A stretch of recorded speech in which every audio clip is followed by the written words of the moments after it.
A simple farmer paid only 26 cents for an old abandoned hut. Everyone laughed at his purchase and looked at him with pity. But as soon as he stepped inside, he realized that there was something hidden here that the whole town was keeping quiet about. Under the floorboards lay a secret that people were willing to kill for. Subscribe to the channel and write in the comments where you are watching this video.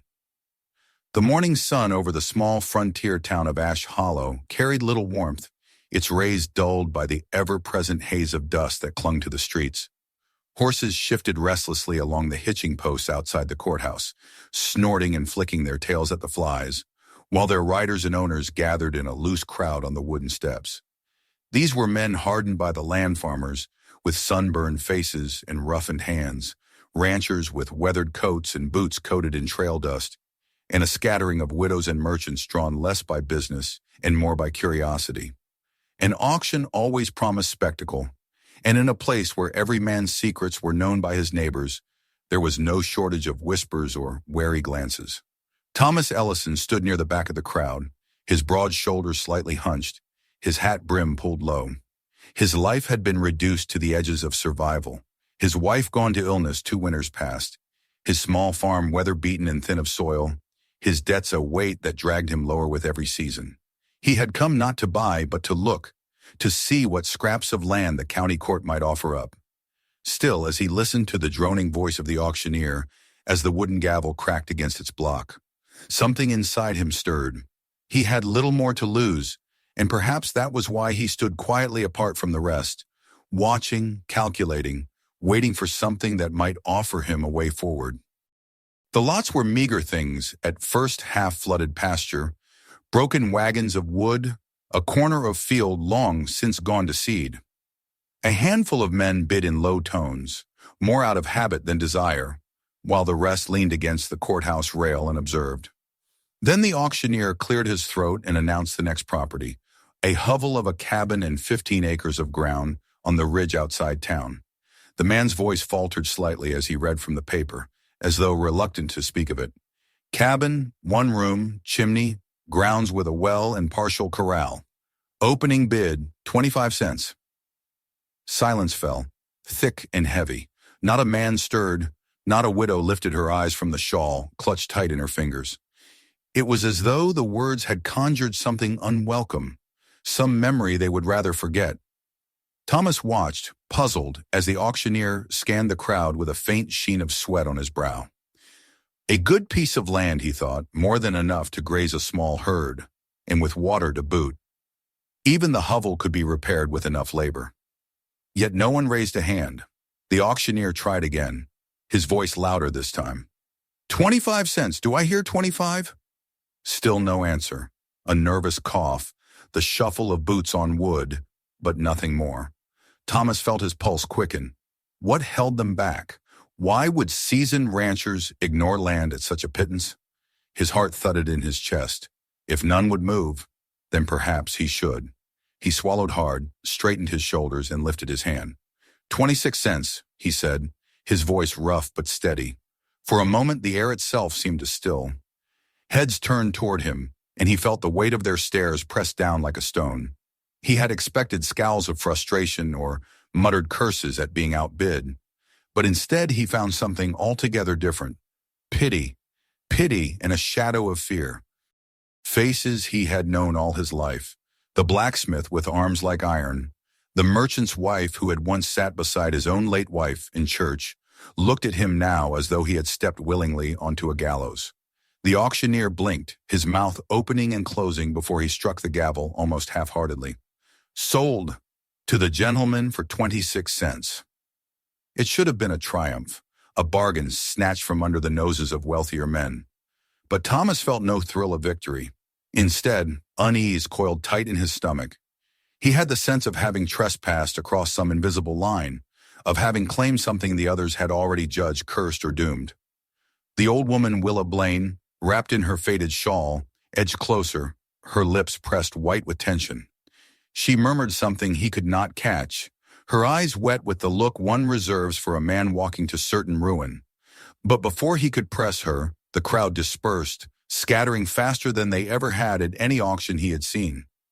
Men climbed onto their wagons, women clutched baskets and hurried down the street, and in minutes the courthouse steps were bare save for Thomas and the auctioneer. The auctioneer handed him the deed with hands that shook slightly, his eyes avoiding Thomas's. "Name's on the paper now," the man said, almost as if in warning. Thomas tried to ask about the history of the place, but the man only shook his head and turned away, retreating into the courthouse as though to wash his hands of the matter. When Thomas stepped back onto the dirt road, he realized with a chill that though the people had scattered, they had not left. From across the street, behind shop windows and beneath the brims of hats, eyes still lingered on him. No one smiled, no one called a word of congratulations. They only watched, silent and heavy with meaning, as though waiting for him to stumble, as though something inevitable had been set in motion. He slipped the folded deed into his coat pocket and walked toward his horse, the crunch of gravel beneath his boots unnaturally loud in the hush of the square. The animal shifted nervously, ears twitching, as if it too sensed the unease that had settled over its master. Thomas mounted slowly, glancing once more toward the courthouse. Willa Blaine stood there still, her shawl pulled tight around her shoulders, lips moving in a silent prayer. The ride away from town should have been nothing more than a simple journey toward new land, yet every hoofbeat on the dry earth seemed to echo with unseen weight. He tried to reassure himself. 15 acres for 26 cents was a gift, a miracle by any reckoning. Whatever misgivings the townsfolk carried, he could not let them sway him. Still, the image of their eyes, filled with that strange pity, refused to fade. The road stretched ahead, winding toward the distant ridge where his new property lay hidden among wild grasses and forgotten trails. With each mile, Thomas's unease deepened. He could not yet know what waited for him at the end of that path, could not know what secrets the cabin held, or why men with far more money than he had refused to raise their hands. All he knew was that he had claimed it, for better or worse. And as the sun dipped lower, casting long shadows across the plains, he felt the weight of his decision settle heavy on his shoulders.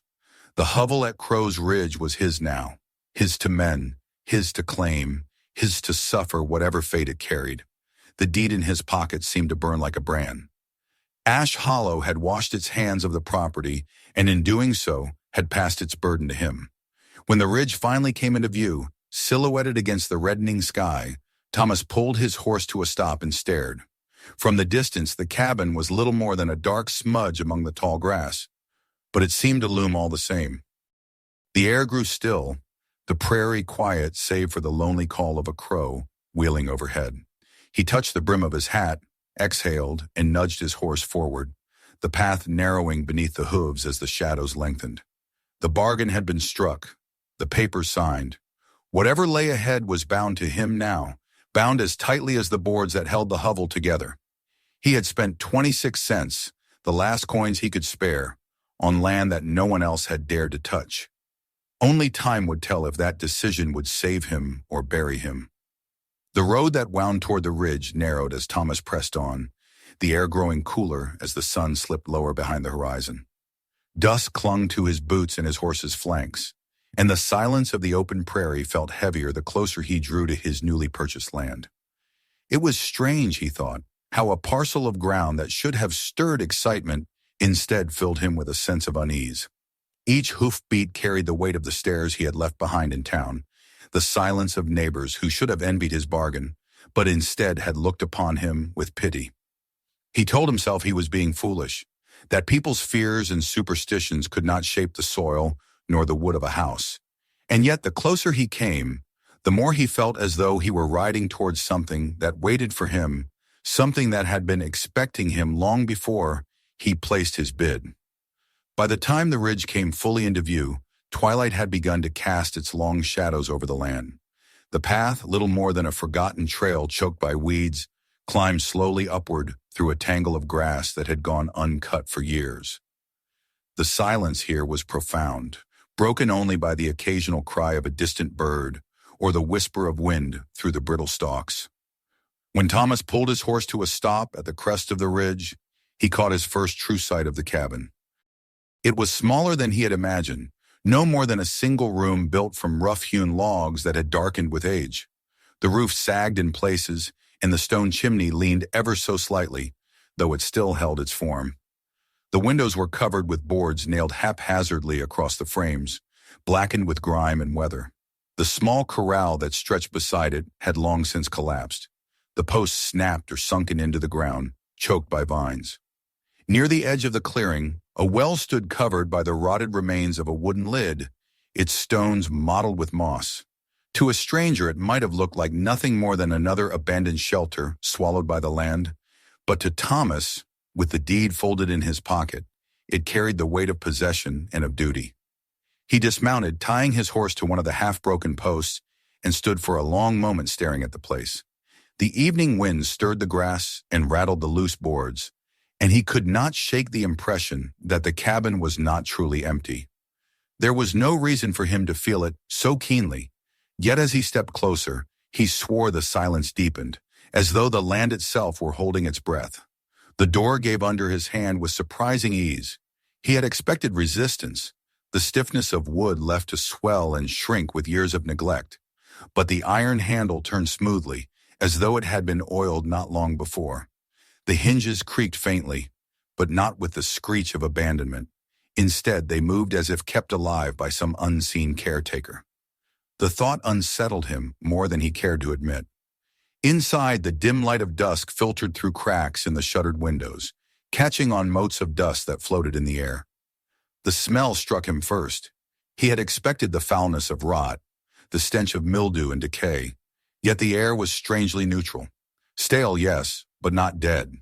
There was no heaviness that marked long abandonment, no foul trace of vermin or mold. It was as though the place had been vacated only recently, though every sign suggested it had stood untouched for years.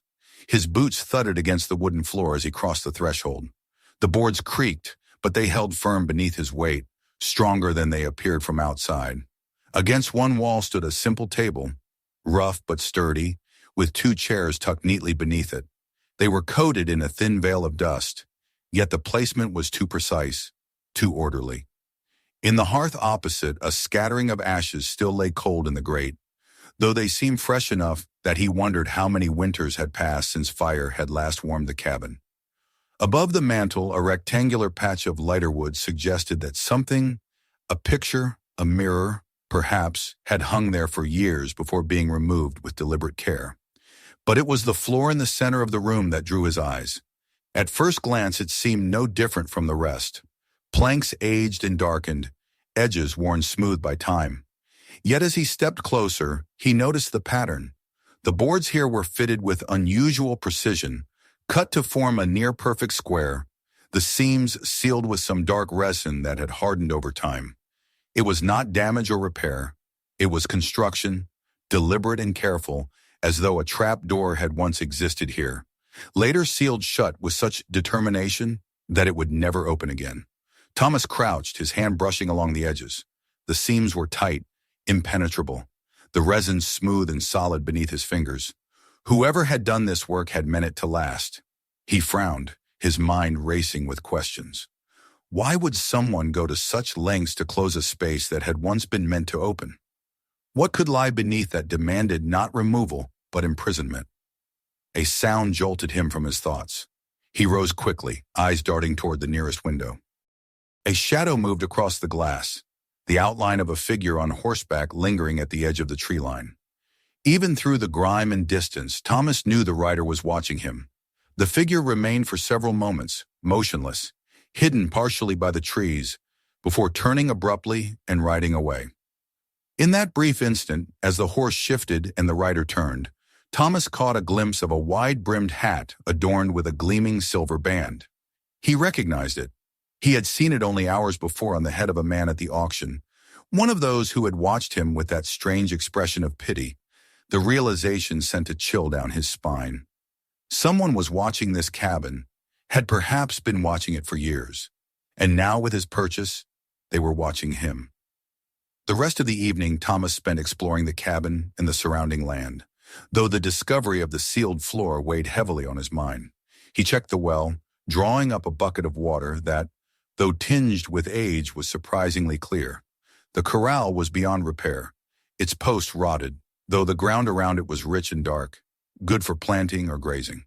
He walked the boundary of his new acres, tracing the rise and fall of the land, the way the grasses whispered against his legs, the way the distant ridge cast its long shadow over the property. It was good land, he thought, strong land, and yet it bore a presence, an unseen weight, as though the soil itself carried memory. As the sky darkened and stars began to pierce the horizon, he returned to the cabin.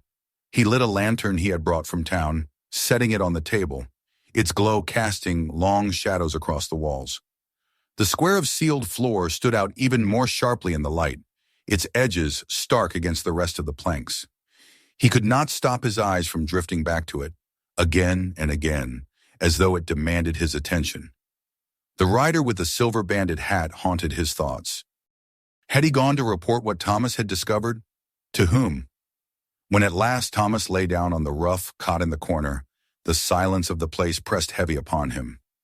Outside, the wind stirred the trees, and now and again he thought he heard the faint echo of hoofbeats fading and returning, as though someone circled the ridge unseen. Sleep came slowly, troubled by dreams of locked doors and unseen watchers. In the morning he knew he would need tools. He would need answers. And though every instinct warned him that he was treading into matters larger and darker than he understood, Thomas could not deny the pull of that sealed floor in the cabin's heart. Something lay beneath, something someone had fought to hide, and now it belonged to him. The unease of the townsfolk, the silence of the auction, the pitying looks, they all made sense now. The cabin was not abandoned, not truly. It had been forsaken, left as a tomb for whatever secrets lay imprisoned beneath its boards. And by paying 26 cents, Thomas Ellison had inherited those secrets. The dawn came thin and gray over the ridge, and Thomas Ellison rose from the cot with a heaviness in his bones. The night had been broken by uneasy dreams and the sensation that every creak of the walls, every sigh of the wind, carried intent. He had slept with his boots on and his coat buttoned, one hand never straying far from the small pistol he kept in his satchel. The cabin had not welcomed him. It had tolerated him, as if testing whether he was bold enough to remain when others had fled. He stepped outside into the cool air, the prairie stretching before him, and tried to convince himself that the foreboding was only imagination. Still, his eyes scanned the tree line where he had seen the rider the day before, half expecting to find the silver band of that hat glinting once more. The chores of survival left little room for brooding. He led his horse to the well, drawing water with cautious motions, relieved to see it clear and fresh enough to drink. He surveyed the corral, already weighing in his mind how many posts might be salvaged, how much labor would be needed to make it hold stock again. Yet all the while his gaze drifted back toward the cabin's door, toward the shadow of the sealed floor that waited like an unanswered question. He told himself he needed tools before he could even attempt to pry it open, and so he mounted his horse before the sun had risen high and set off down the path toward town. Ash Hollow was no different than he had left it, yet Thomas felt the shift the moment he rode into its streets. Conversations dimmed as he passed, and faces turned quickly away, pretending to be busy at work. When he tied his horse outside the general store and stepped inside, the hush that fell was unmistakable. A handful of customers loitered within, two women fingering bolts of fabric, an old man near the stove, a pair of young men by the counter, but all grew still at the sight of him. The storekeeper, a thin fellow with hands that trembled as he arranged jars on a shelf, forced a smile that never touched his eyes. "Morning," Thomas said, placing a handful of coins on the counter. "I'll be needing a hammer, pry bar, nails, some oil too, if you've got it." The storekeeper hesitated, his eyes flicking toward the others in the room as though for guidance. Slowly he began to gather the items, each clink and clatter of metal echoing in the silence. The old man by the stove watched with open disapproval, his head shaking slowly, while one of the women near the fabric dropped her basket altogether, spools of thread scattering across the floor. The message was clear enough. They all knew what he was about to do, and they all believed it to be folly. When Thomas mentioned the property, the cabin on the ridge, just bought it yesterday, the hush deepened further. The storekeeper's hands trembled so violently he nearly dropped the hammer. The young men by the counter exchanged glances, one of them muttering under his breath. No one offered him the easy chatter a man expected in such places, no neighborly talk of weather or crops. They simply looked at him as though he were already marked by fate. Thomas gathered the tools into his arms and turned to leave. But the creak of the back door opening froze him in place. A tall man stepped inside, his coat dusted from a hard ride, his eyes sharp beneath the brim of a wide hat bound with a silver band. Thomas recognized him at once as the rider who had watched from the tree line. The man's presence filled the store, though he spoke with calm courtesy, introducing himself as Fletcher Knox. His handshake was firm, the palm calloused, the grip that of someone accustomed to holding a gun as often as a plow. "I hear you made an interesting purchase," Fletcher said, his voice smooth but carrying an edge that cut through the silence. "News travels fast in these parts, especially bad news." Thomas said nothing at first, only nodding as he set the tools on the counter. Fletcher reached into his coat and drew out a pouch heavy with coin, setting it down with a thud that turned every head. $500, he said simply. "Cash in hand tonight. You sell me the cabin, we shake hands, and you walk away." The storekeeper dropped a jar of preserves, the crash exploding in the silence like gunfire. The old man by the stove muttered a prayer, while the women by the fabric turned their faces away. Thomas stared at the pouch, astonished at the sheer sum. $500 for a property bought with 26 cents more money than he had ever seen in his life. And yet the very desperation of the offer made his suspicion flare. No man parted with that kind of fortune unless what he sought to protect was worth far more. He refused carefully, knowing full well that his answer altered something in the room. Fletcher's eyes hardened, though his smile remained fixed. "That would be unwise," he said, the words landing heavy in the tense air. "I'm trying to save your life." Before Thomas could respond, the sound of horses outside cut through the moment. Hoofbeats pounded against the street, sharp and purposeful. 3 riders dismounted, their boots striking the wooden boards outside with authority. The door opened and they entered with the bearing of men accustomed to obedience. One was tall and lean, a deputy's badge glinting on his vest. Another was older, dressed too finely for the frontier, his hands soft and uncalloused. The third kept a hand near the butt of his revolver, his eyes cold and watchful. "Tobias Crow," the well-dressed man announced, his gaze fixed not on Thomas but on Fletcher. "I thought we had an understanding." His words carried the weight of power, of long familiarity.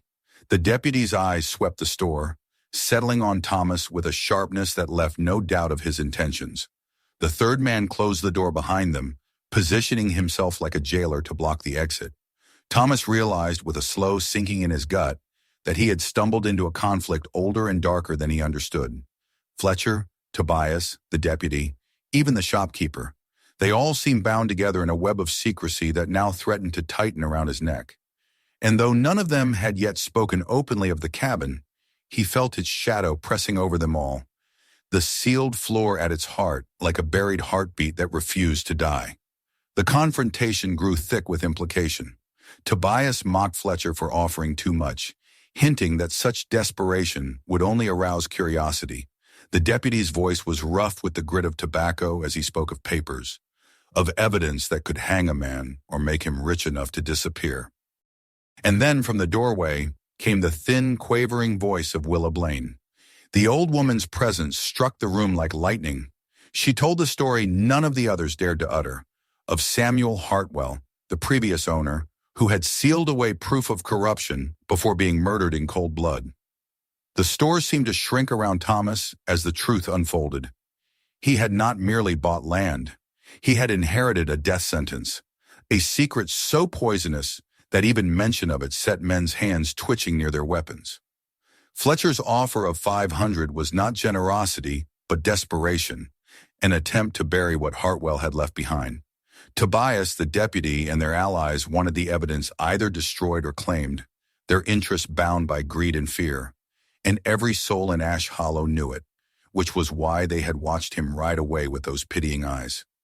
It was then that the door's glass rattled with a new sound, the slow, deliberate scrape of a rifle barrel tapping against the frame.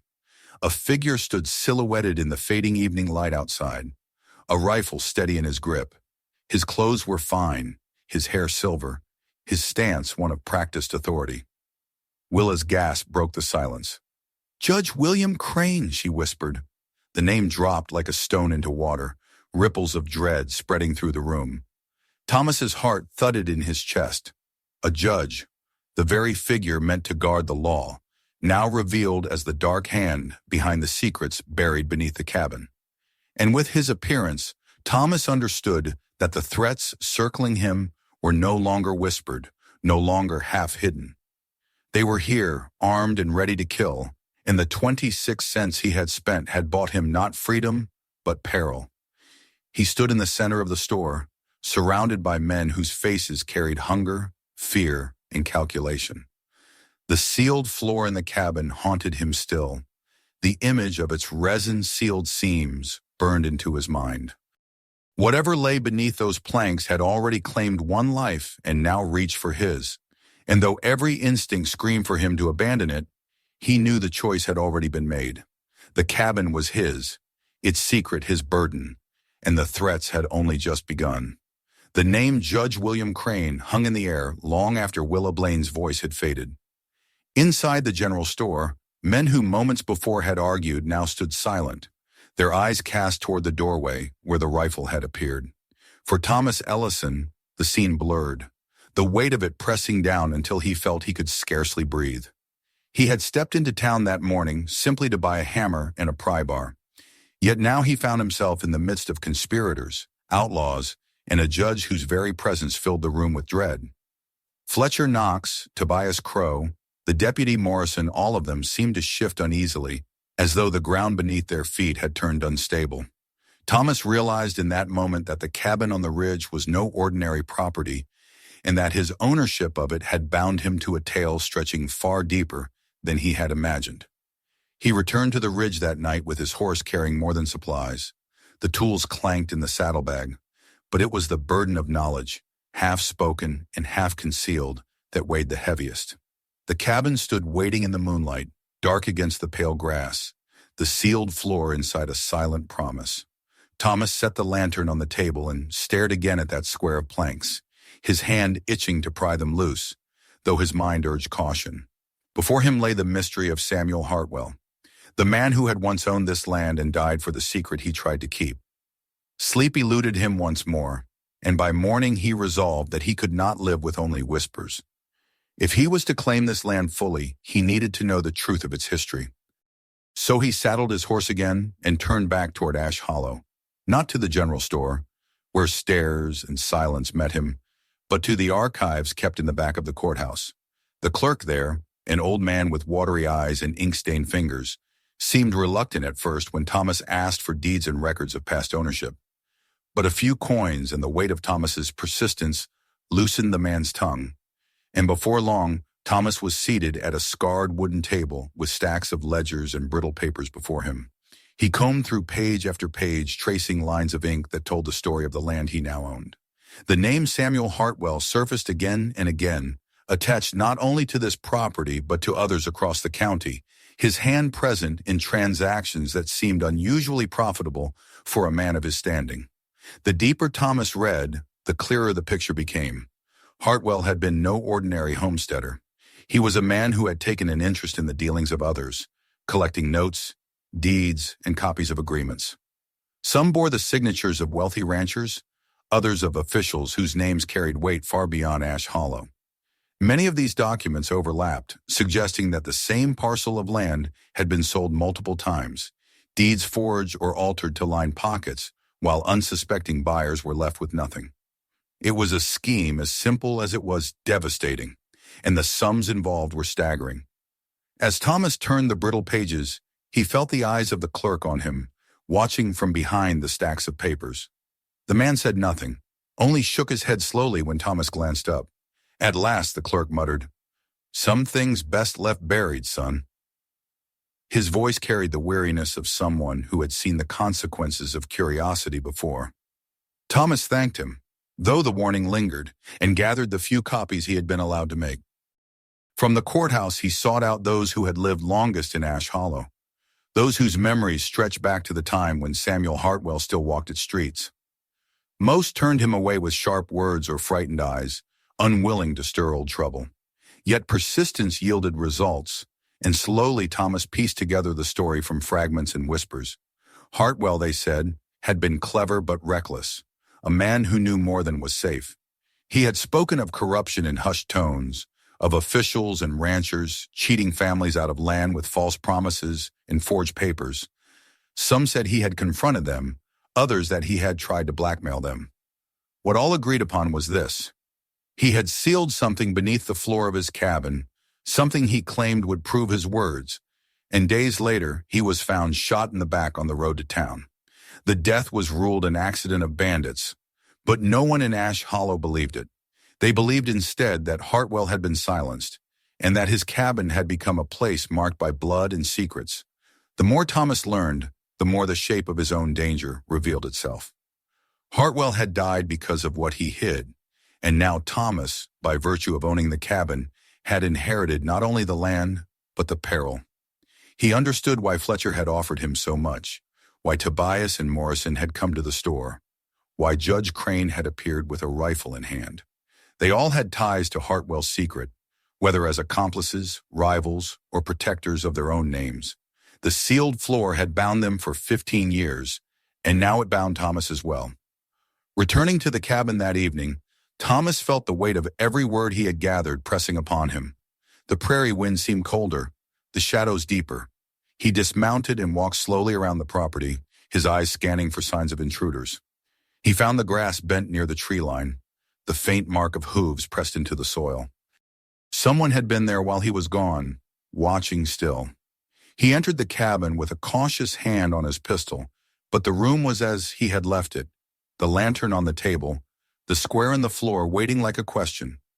That night he sat at the table with the copies of documents spread before him, the flicker of the lantern throwing them into uneven light. He studied the names, the dates, the overlapping deeds. Each one was a thread, and together they wove a tapestry of fraud stretching across the county, implicating men whose reputations stood untouchable. Judge Crane's name appeared more than once, his signature authorizing deeds that bore little legitimacy. Tobias Crow's business dealings left trails of profit that aligned too neatly with the theft of land.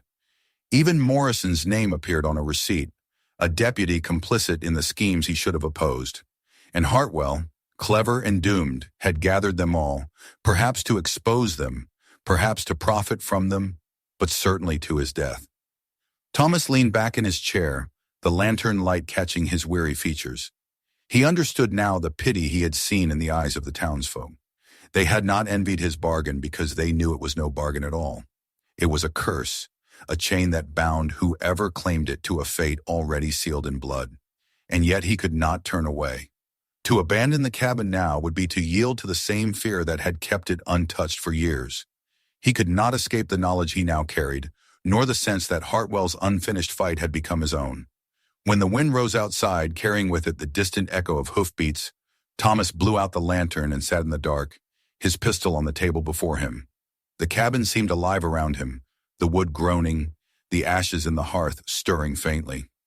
In the silence he heard Hartwell's story, not in words but in the weight of the sealed floorboards, in the memory that clung to the place. He had bought this land for 26 cents, but the true cost had only begun to reveal itself. By morning he knew with certainty that he stood at a crossroads. He could sell, take the money, and flee, leaving the burden to others. Or he could stay, pry open the secret Hartwell had died to protect, and face whatever men or demons came for him. He thought of his empty farm, of the debts that had crushed him, of the lonely nights without family. He thought too of justice, of the families cheated and scattered, of the weight of silence that had suffocated the town for 15 years. And slowly, as the first light of dawn crept through the cracks in the boards, Thomas felt resolve harden within him. The days that followed Thomas Ellison's discoveries in the courthouse archives and the whispers of Ash Hollow's oldest inhabitants did not bring him peace. Instead, they brought a slow, gathering storm. Each time he rode into town, he felt the eyes on him more heavily than before. And though no one spoke openly, their silence was a warning sharper than any words. He had stepped into the current of a river that had claimed Samuel Hartwell and threatened to claim him as well. Yet Thomas was no longer a man content to walk away. The sealed floor in the heart of the cabin had become an obsession, and the documents he carried fragments of Hartwell's unfinished work, made it clear that beneath those planks lay something far more dangerous than coin. It began with the offers. Strangers appeared on his land in the late afternoon, men who smelled of dust and whiskey, their boots carrying the grit of long rides. They spoke with false politeness, offering sums that no ordinary farmer would refuse. $200 one day, $400 the next, each time climbing higher, as though the men believed money could wash away the curse of the cabin. Thomas refused each offer, his answers curt but steady. The visitors' smiles soured, and soon enough they no longer returned with coin but with words edged in threat. "You don't want to stay there," one had said, leaning on his saddle horn as his companions flanked him, hands close to their revolvers. "Men better than you have tried." The implication was clear, and when Thomas refused again, the rider spat into the dirt and promised that his stubbornness would bring nothing but grief. The warnings grew darker. A dead crow left nailed to the door one morning. Strange hoof prints circling the cabin at night. Too many to be the work of a single rider. Once, as Thomas fetched water from the well, he noticed a knife buried in the post beside his horse, the blade gleaming in the sun.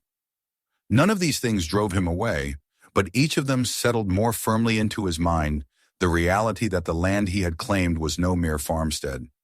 It was a battlefield, and he was already surrounded. Thomas prepared as best he could. He worked through the daylight hours repairing the door, reinforcing it with fresh boards and nails until it would withstand more than a casual push. He barred the windows with planks pried from the ruined corral, thick enough to turn aside a bullet. His tools were meager, but he put his back and sweat into the labor, fashioning barricades within the cabin. At night he sat awake by the lantern, pistol within reach, the silence broken only by the creak of the walls or the mournful cry of a coyote across the ridge. He slept little, and when he did, his dreams were of fire consuming the cabin or hands tearing up the floorboards beneath his feet. The tension mounted until at last Thomas could no longer resist the pull of the secret itself. One night, with the wind howling outside and the lantern casting flickering shadows across the floor, he took the pry bar he had bought in town and knelt at the square of planks. His hands shook as he worked the metal beneath the seams, the hardened resin resisting him stubbornly. He pressed harder, sweat running down his brow, until at last the first board cracked free with a groan that echoed through the room like a cry from the grave. Beneath the planks lay a cavity, carefully constructed and lined with stone to resist rot and damp. Within it rested a heavy metal strongbox and a leather satchel darkened by age. Thomas pulled them out with trembling hands, setting them on the table as though he had unearthed a coffin. The strongbox was weighty, its metal scarred and scratched, and when at last he managed to force it open, his breath caught. Inside lay stacks of gold and silver coins, more wealth than he had ever seen in his life. The gleam of it was blinding, the kind of fortune that could transform a pauper into a king. Yet it was the satchel that turned his blood cold. Inside, neatly bound despite their age, were documents, letters, and deeds bearing seals and signatures of men whose names carried authority across the territory. Judge Crane's signature appeared again and again, lending false legitimacy to deeds that stole land from honest families. Tobias Crow's dealings were laid bare, contracts that proved his role in orchestrating fraudulent sales. There were receipts of payments, bribes thinly disguised, and letters written in a governor's hand instructing that unwanted problems be eliminated. Thomas realized with horror that Hartwell had indeed collected proof, not only of corruption, but of murder. These papers were death warrants, and they had already claimed Hartwell himself. Thomas sat long into the night staring at the evidence, his mind reeling with the enormity of what he held. He thought of the families robbed of their land, of the settlers who had come west with hope only to be driven into ruin. He thought of the men who now circled his cabin, ready to kill to keep these papers buried. He had in his hands the key to unraveling an empire of greed and deceit, and it was this, not the gold, that made his hands tremble. The siege came with fire. Near midnight, he smelled the acrid smoke before he heard the horses. He doused the lantern, peering through a crack in the boards as torchlight flickered among the trees. Figures moved in the darkness, their voices low and urgent. Then came the shout, rough and commanding. "Come out and bring the box. Last chance." Thomas gripped his pistol, his heart pounding. The men outside began to circle, the glow of their torches casting wild shadows against the cabin walls. One rider approached and hurled a burning torch against the door. Flames licked at the wood, but Thomas beat them back with a blanket soaked from the well. Bullets cracked through the night, splintering the planks of the shutters, sending shards flying across the room. The cabin shook beneath the assault, but it held. He fired back through a gap in the boards, the roar of his pistol answered by curses and the sound of men taking cover. For long minutes, the night became chaos, shouts, gunfire, the crackling of flames. Yet the cabin endured, its walls strong enough to resist, its lone defender desperate enough to fight. When at last the attackers pulled back, leaving only the smoldering scent of their failure, Thomas knew it was not victory, but reprieve. They would come again, and next time with greater force. He sat at the table once more, the strong box and satchel before him, his chest heaving with exhaustion. The cabin was scarred now, its walls pitted with bullet holes, its door blackened by fire. But it still stood, and so did he. Thomas understood that the secret was no longer hidden. By prying up those boards, he had crossed a threshold from which there was no return.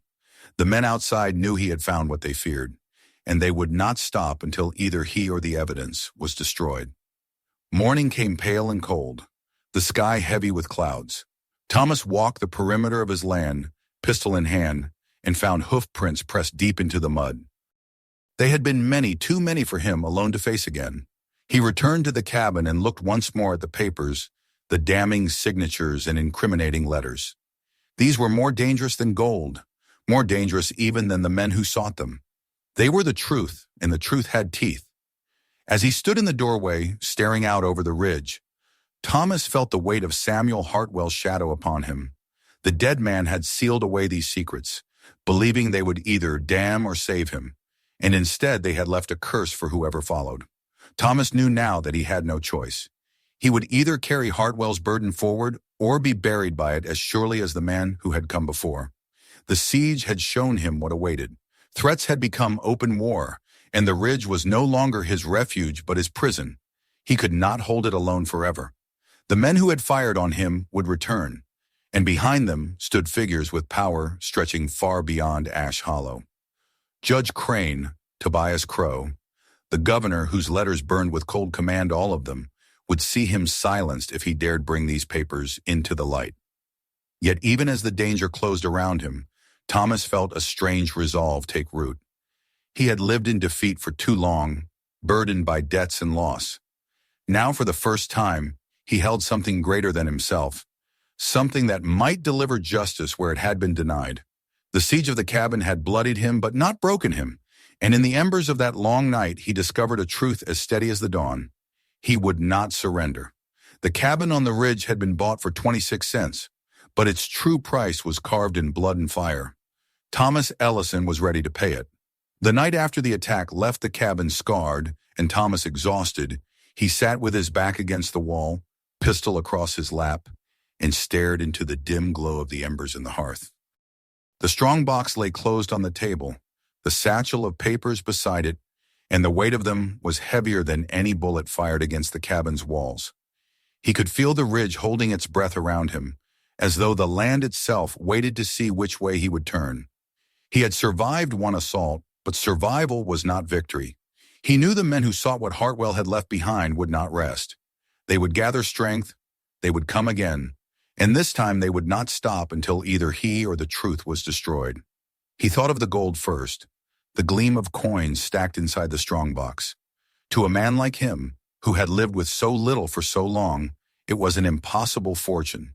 It could erase his debts, rebuild his farm, let him start anew far from Ash Hollow. Yet even as his eyes lingered on the thought of it, he knew the gold was not the heart of what Hartwell had left. Wealth could be stolen, spent, squandered, but the papers, those fragile scraps of ink and seal, held a power greater than any coin. They carried the names of men who ruled counties, signatures of judges and governors, instructions written in their own hands to swindle and to kill. The evidence was damning, and it was deadly. As dawn broke pale and uncertain, Thomas saddled his horse with a grim resolve. He could not remain alone on the ridge, waiting for death to find him. He needed allies, or at the very least, he needed to understand the full measure of what he faced. He rode cautiously into town, the satchel hidden beneath his coat, and found Ash Hollow brimming with tension. People turned away as he passed, whispering behind shutters. The storm that had loomed on the horizon had now rolled into their midst, and they all knew it. He found Willa Blaine waiting outside her small house near the edge of town. She seemed older than ever, her shawl pulled tightly around her thin shoulders, but her eyes carried a steadiness that belied her frail frame. When he dismounted and showed her the satchel, she pressed her lips together and nodded, as if she had expected this moment all along. She did not flinch as he spread the papers before her, pointing out names, dates, letters of instructions signed by Judge Crane, and others of equal stature. She told him, her voice low but firm, that Samuel Hartwell had confided in her before his death. He had known he was being hunted, had known he could not expose the conspiracy alone, and so he had sealed his findings in the cabin in the hope that one day the truth would rise again. She warned Thomas, too, that Hartwell's death had been no random banditry, but the hand of power itself, silencing a man who had flown too close to their schemes. As she spoke, hoofbeats thundered into town. A group of riders dismounted near the saloon, and Thomas recognized among them Deputy Morrison and Tobias Crow. Fletcher Knox trailed behind, his expression caught between defiance and dread. The three men entered the street with the air of men who had come to settle matters, and at their side, dismounting with a deliberate calm, was Judge William Crane. His rifle rested across his arm, his silver hair catching the light of morning, his eyes cold as winter frost. The confrontation that followed was inevitable. They cornered Thomas in front of Willa's house, the townsfolk gathering at a distance, silent witnesses to a reckoning long delayed. Tobias sneered, demanding the return of the papers.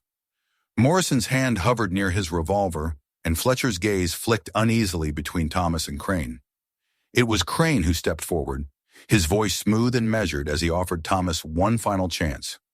Surrender the evidence, take the gold, and vanish. But Thomas had seen enough of corruption to know that any bargain struck with such men was written in blood. When he refused, the air thickened with the promise of violence. Yet before a shot could be fired, Willa stepped between them, her voice carrying more strength than her body suggested. She accused Crane of Hartwell's murder, her words trembling with conviction, and the crowd that had gathered listened in hushed silence. Crane's mask slipped then, and in a moment of anger he revealed more than he intended. He spoke of the governor's orders, of letters sealed with authority that had commanded him to silence Hartwell.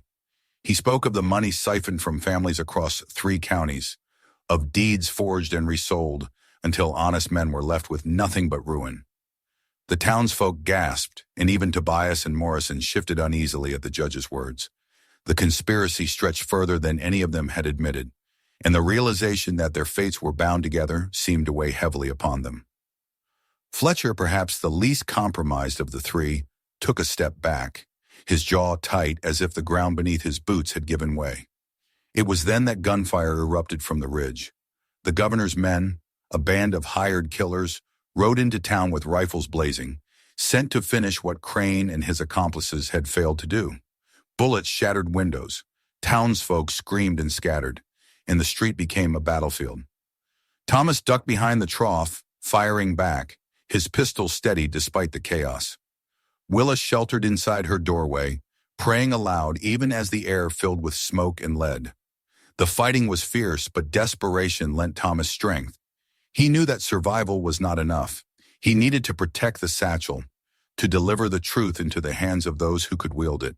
He shouted above the din, urging Fletcher and even Tobias to turn their guns against the governor's riders. For a moment, the lines of allegiance blurred.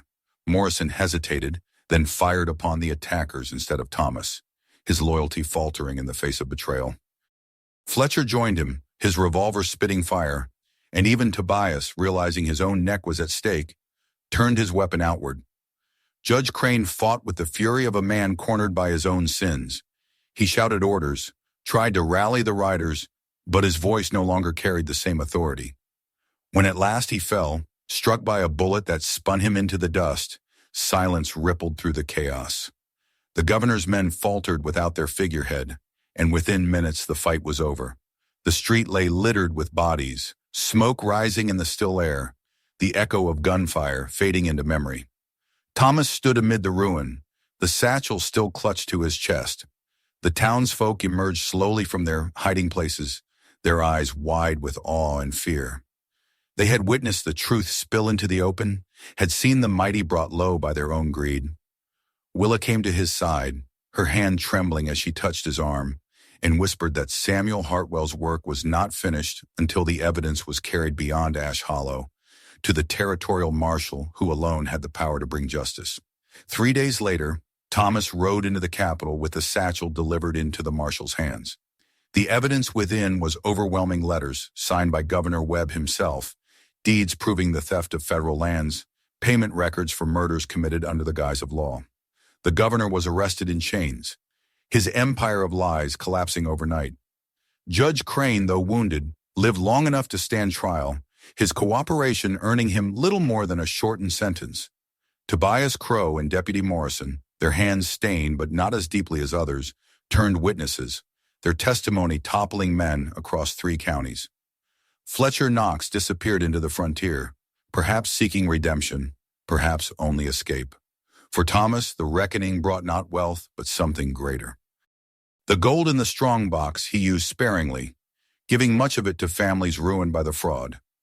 The cabin itself he rebuilt, not as a tomb for secrets, but as a home, a place of labor and honesty. He repaired the corral, mended the roof, cleared the land until it bore crops once more. What had begun as a cursed bargain of 26 cents became the foundation of a ranch that stood as a symbol of resilience and justice.